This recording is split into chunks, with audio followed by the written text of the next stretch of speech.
A trial that's been called the trial of the decade has now begun in Perth, with former Comanchero and Rebels bikie David Pye accused of orchestrating the contract killing of Rebels bikie boss Nick Martin in one of Australia's most shocking public assassinations.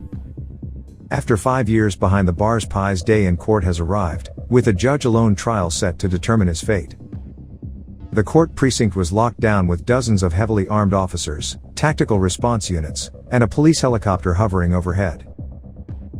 Pye, who is now 43, once a senior Comanchero member and rival of Martin, is accused of paying a six-figure sum, allegedly around $150,000, to hire a professional marksman for the hit, later offering him another $800,000 to have fellow Comanchero Ray Chili killed, and even plotting to murder his ex-girlfriend, telling the shooter to make it look like she had vanished.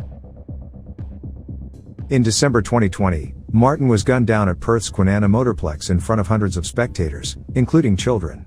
Moments before collapsing, the 51-year-old reportedly uttered his last words, "I've been shot." The single sniper round, a Hornady 308 hunting bullet, pierced his chest and also struck his daughter's boyfriend, ex-Bandido Ricky Chapman, who survived the attack but later died in 2022 after a medical episode.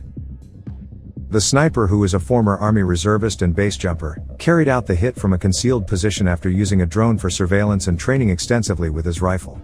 He was later arrested, sentenced to 20 years in prison, and granted permanent anonymity after agreeing to testify against Pye.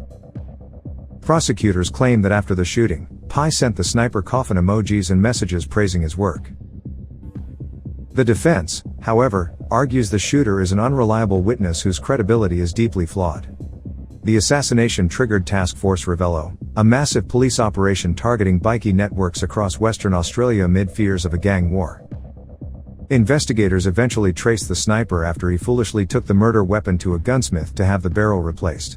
At the time of his death, Martin had become unpopular among both rivals and his own Rebels club, accused of stealing funds and clashing publicly with Hells Angels figure Dane Brajkovic.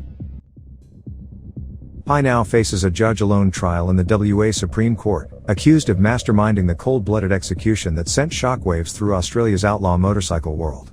However, it will be interesting to see whether the prosecution can prove beyond doubt that he was the man who ordered Nick Martin's death. The trial is expected to run for 4 weeks.